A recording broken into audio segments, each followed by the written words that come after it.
Comment with your favorite Planeswalker out of the 36. Comment with what you think about my theory. Comment with what you're most excited for in Modern Horizons, or just fight me. Comment with how much you miss me over Doug. We're gonna cut that. Right? We're gonna cut that, right, Mark?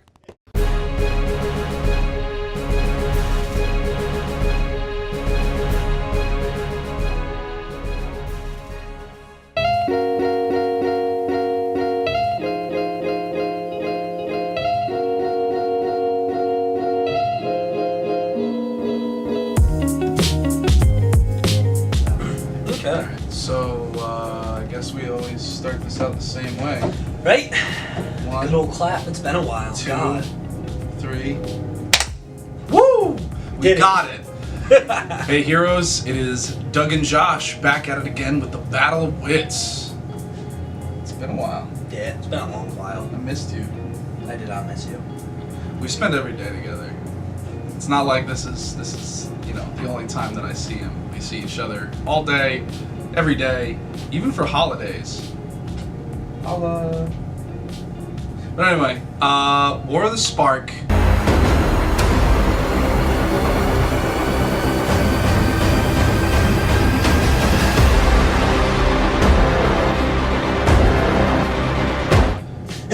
Biggest event in Magic history since Time Spiral. Yeah, that's the claim they're making. Alright, so those of you who don't know, Magic the Gathering is a card game. Not kidding. If you're watching this, you already know what's up. So, War of the Spark basically is the culmination. It's the Avengers Infinity War of the Magic universe right now. It is the culmination of the past, 10 years of Magic, because Time Spiral came out around then. Yeah. Nicol Bolas has been slowly gaining power and slowly concocting putting more plots. planeswalkers under his servitude, fighting the Gatewatch, fighting the Eldrazi, making all of his various machinations, I guess. Yeah, just concocting plots and schemes and then just seeing them through. And now everyone is coming together on Ravnica. And they said not just Ravnica. Not just Ravnica, yes. but Ravnica is where the final battle is going to take place. Because Amazon spoiled the description of the book, kind of like the synopsis, for the book for War of the Spark, and named one of the planeswalkers who Wizards released 36 images of all the 36 planeswalkers. Yeah, the stained glass ones. He was the ones that was making different shields and plates in his artwork. And he's standing like this, I guess. His name is Teo Verada, and he is a shield mage from a plane that I don't think they mentioned. I'll double check. I know they said there was diamond storms and such on the plane, and that's why they have the shield mages. Yeah, to protect the people. So there's a lot of information, so we're going to jump around a lot. But Teo Verada basically, he gains his spark, planeswalks to Ravnica, and that's where this battle is taking place, where Nicol Bolas has trapped everyone there. So my assumption is that he's going to use the Immortal Sun, and he's using the planar bridge from Kaladesh to get it there. Yes. So we're also going to see a return of zombies, because that is why Nicol Bolas created Amonkhet, to find a way to build an army. To build an army, and the way that they embalmed the zombies allowed them to be protected while they traveled through the planar bridge as well. Yep. So using Tezzeret from Kaladesh and Dovin from Ravnica to sneak people in. Well, Dovin was from Kaladesh. Dovin was from Kaladesh, but he's in Ravnica. Yes. He's been putting motions into play. Took over the Azorius Guild. Took over the Izet Guild. Yep. Yeah. So it looks as if all of these plans that Nicol Bolas has been putting into play, all of these people that he's been putting under his servitude, it's finally all coming together. And win or lose, no matter what happens, this fight ends now. Yeah. So we are either going to see the Gatewatch win and finally either kill or banish Bolas, or Bolas is going to win and we might not see planeswalkers afterwards, besides Bolas himself. Right, which would be a very monumental event. Yeah. Wizards, wink. It's they're not being subtle at all by saying that a lot of things are going to happen. They released a promo trailer, and in the promo trailer it spins you around this 6-sided tower that has stained glass windows. One pane bursts out so that the camera enters through this hole and down into the tower, and the hole specifically bursts a hole in Gideon's chest in the stained glass window. Because all of the windows are stained glass images of 36 different planeswalkers, the 36 walkers we're going to see. In the set. In the set. There are also going to be more cards that mention other planeswalkers that aren't physical cards in the set. Right, so we're going to see probably 100 or so planeswalkers mentioned. Probably but all of them. All of them, yeah. But we're not going to see all planeswalkers. So we know for sure that there is Samut, Nicol Bolas, Ashiok. These are from the stained glass planeswalker windows that we saw. An unknown, I'm just going down in order that they showed them. Domri Raid, the Teo Virata, Ral Zarek, Tameo, Karn, Jaya Ballard, Tibble, another unknown that may possibly be Mu Yanling, very similar aesthetic, but we're not sure. Well, Zhang Yang from the Global Series is in this, in there, and Mu Yanling was the other planeswalker so from we're the assuming series. that that's who it is. Then there's Kiora, Sorin, Teferi, Angrath, Dovin, Ajani, Arlen Cord, Obnixilis, Zhang Yang. Zhen Yang Yu, Huatli, Sarkin, Sahili, Narset, Nahiri, Ugin, another unknown one. We got Vraska, Kaya, Jace, Gideon, Liliana, Nissa, Chandra, and Vivian. And Nissa coming back is interesting because Nissa ditched the Gatewatch and was like, She wanted to go back to Zendikar. yeah, I need to go back and tend to my people. You guys aren't doing anything productive. You guys are going to lose. I'm out of here. I have real problems to handle. And dipped. And so Wizards announced there will be 36 Planeswalkers in the set. Now, because of the nature of this event, I have my own theory on what the Planeswalkers are going to be like. Maybe not all of them will be this way, but I believe that a lot of them are going to be kind of like the reverse of the Origins Walkers, where when conditions were met, they flipped and turned into Planeswalkers, meaning their sparks ignited. I believe we're going to see Planeswalkers that you cast as Planeswalkers. They do not have upticks, and when they'll have like a 0, a downtick, and then a heavy downtick. And when they are reduced to 0 or more loyalty, without being attacked, probably, they will exile and return to the battlefield transformed into a creature, meaning they will have lost their spark. I believe that if we see a Bolas Planeswalker, one of his abilities will be to remove loyalty counters from Planeswalkers to turn them into creatures. That's him consuming their spark. Because that is how he has kept himself alive through all of these years, is by killing Planeswalkers and taking their spark, because he's been bleeding power since the Mending. Yes. And he doesn't have the chain veil to hold himself Boost his together, power, or yeah. boost his power like Liliana does. It's the reason she hasn't lost all of her power. And then there was also some other stuff about Gideon, like he was holding the Black Blade. Yeah, they showed a piece of promo art. It's Gideon and Liliana. Liliana's holding white magic or a spark, can't really tell. And Gideon is holding the Black Blade from Dakon Black Blade Reforged from Dominaria, like all of this history, all of these things being intrinsically tied together. So Gideon may sacrifice himself to give his spark to Liliana, because honestly, if anyone in the Gatewatch is going toe-to-toe with Bolas, it's Liliana. Or Jace.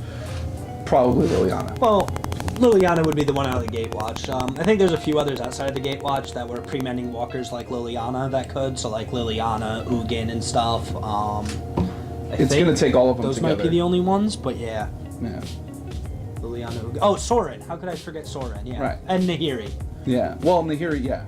I don't I'm know. interested to see how Sorin and Nahiri get there, because if I remember right, I believe Sorin was locked away at the end of Innistrad by Nahiri on accident, or on purpose for her revenge, hence why she became red. I can't really remember though. Neither can I. And who knows how much power Nahiri has left, because she incinerated Kozilek and Ulamog. Yeah. And that's not something that you just, it's not like flicking a Zippo. That's not something that you can just like, oh, this is harmless. Yep. No, that takes like everything you've got. That's, you like, know, the tragic sacrifice they speak And the of. thing about that too is like the way that Eldrazi are framed, like, you know, they've always been bad guys and stuff, but like if you really get into like the lore of the Eldrazi and Magic, it actually seems like they're just like, they're doing their job. they're there to balance the universe, you know, like, so I believe one of them basically Ulamog consumes the world, Ulamog then eats. one of them helps, like, Kozilek translates. yeah, Kozilek translates it into a Emrakul form that creates. Emrakul can then create a new world for. Right. So they're like three beings that help mold worlds in the magic lore. So Nahiri killing those two could have thrown a whole thing of like imbalance to the universe. And Emrakul's trapped And- in the moon on Innistrad. Yeah, and so who knows if Bolus obtains this godhood, could then take over the Eldrazi's or something? What I would like to see happen is lock Bolus away in the Blind Eternities, and have him come back in like 6 or 7 sets as an Eldrazi planeswalker. Let's. No, Yeah, I don't want no, an Eldrazi I want Bolus, I want an Eldrazi Bolus. No. I want it. I want. It's gonna be a it. Grixis planeswalker that has Devoid on it. Yeah. Hell yeah. No, Please, Watsy, if you're ever. Ceremonious rejection. Oh. See, that's a balanced card. 1 blue, counter target color spell. Yeah, that's a Bam, balanced we card. Good, we good. So I mean, there's a lot of rumors flying around, and we won't know for another 2 weeks until there haven't even been any spoilers for any card. Well, no, I mean they always wait till 2 weeks before the set's out. I to know, spoil. but like we've seen leaks a I know, month or 2 do. months we have ahead. 36. We have 36 arts. I mean, like in the past with big sets like this, we've seen some leaks, but WotC must be They're very like, tight on this super one, yeah. tight security. Which is interesting because like they're spoiling cards for a set that isn't even that isn't gonna be seeing the light of day for another 3 months, not till June. Modern Horizons. For those of you who haven't been keeping up, Modern Horizons is a set that's being printed. It'll be print on demand, and it is introducing new cards into Modern that were not Modern legal before, but are Modern legal now. And then it'll also be printing cards That are brand new, that are- strictly for modern and eternal formats. So one of the two cards that they spoiled were Cabal Therapist, which is a 1 black mana 1/1 with Menace that on your pre-combat main phase, you can sacrifice a creature. If you do, name a card. Your opponent reveals their hand. If the card is there, you get to take it and put it in the graveyard. They So discard it's a it. Cabal therapy on a creature now. Right, which is going to see play in Mardu Pyromancer. Yeah. It's a Maybe. definite. That deck it's fell a off side the face board. of the earth. That Yeah, deck but this doesn't might. exist anymore. But this might give it some Anyway. power. But anyway, and then Sarah the Benevolent. which is a 4 mana planeswalker, 2 and 2 white, 4 loyalty. Her +1 is target creature you control that has flying gets +1/+1 until Yep. end of turn. Her -3 Yep. is create a 4/4 angel with flying and vigilance. Yep, makes a Sarah Angel. And her Sarah. -6 is worship on an emblem. If anything would reduce your life to 1, as long as you have a creature, it reduces it to. If it would reduce your life to less than 1, it reduces it to 1 if you have a creature. Yeah. Which is cool because worship's already hard to deal with as an enchantment because there's not a tremendous amount of enchantment hate. There is some enchantment hate. or at but least not- that people play. Or at least that people play. But emblems have no interaction whatsoever. They once So it's they're pretty there- powerful. Yeah, it's super powerful. But I mean, so that they've spoiled those cards, but they haven't like. I want it. We get it. You're building the hype, Wizards, but like. And there's a lot of Feed the- speculation around the feed the set because obviously they said, I believe that there's going to be 5 cards in the set that are currently in Modern that will be reprinted. That's Modern Horizons. Yes, Yeah, yeah. and then all the rest will be either brand new cards or cards that are too old for Modern. So a lot of people are speculating on what the cards could be. You know, everyone's throwing around lists: Counterspell, Force of Will, True name Nemesis. Daze, True Name Baleful Nemesis, Strix. you know, Shardless Agent, Baleful Strix. You could go on for days with cards that are played in Legacy that could maybe make it in Modern. They have said that they don't want any of the cards put into Horizons that when you say Legacy, you think of those cards. So I don't think we'll see the likes of Force of Will. Or True Name. We probably won't see True Name We Nemesis. probably won't see Shardless Agent. I don't know. That one's not a big one in Legacy. Shardless Bug though. No, that deck doesn't exist anymore. There's probably not gonna be Days, but who knows? Days would be so dope. I think it's pretty much all but confirmed that Counterspell is in the set because if anyone knows who Gavin Vahey is, he was one of the head designers at Wizards and stuff. He's the guy who basically made the Modern format back in the day. And somebody asked him, like, sent him a message and was like, hey, what are the chances that counterspell's in the set? And he just sent a smiley face back. So, probably a good, like, hinting that it is. And they did say that there was one very iconic card in Legacy that will make its place in Modern Horizons as well. A dual link. So, it is, those are reserve lists. We don't mention reserve lists. So, it's probably counterspell. Just one dual land. Give me Volk Island. Plateau. There you go. They're like, this one's not reserve list worthy. Bad taste in my mouth. So, but yeah, so we're excited for both War of the Spark and Modern Horizons. War of the Spark pre-release, April 27th and 28th. Technically, yeah. So it's 2 days, but we do a midnight Friday night, which is Friday the 26th. Technically, it starts at 11:59. That's when we line people up at midnight. We hand out the packs and anything like that. But anyway, if you've been to a pre-release before, you know what to expect. If you haven't been, you get a pre-release kit. We call people in the order they sign up. You wait, and then you open the packs, and you open your packs. And do all your sealed building it's stuff. It's limited. First place, on top of the prize support of 2 packs per person going to top 8 split between, is going to be a revised Taiga.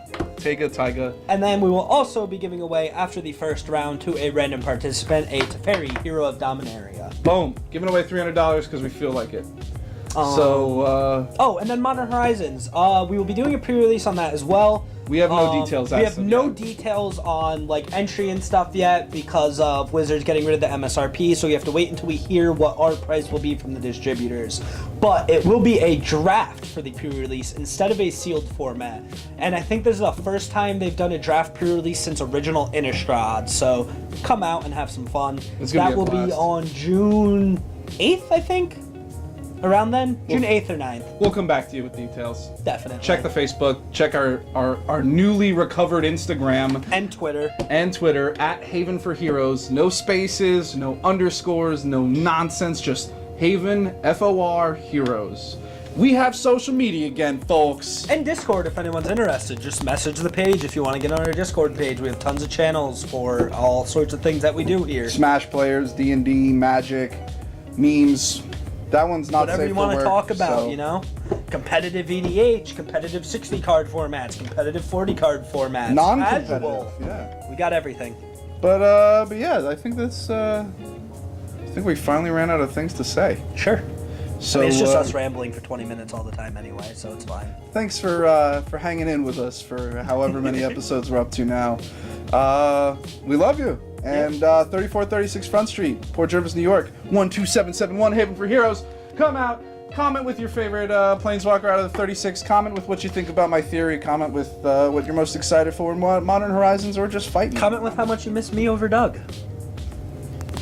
We're gonna cut that. Right? We're gonna cut that, right, Mark? All right, cool. Wrap.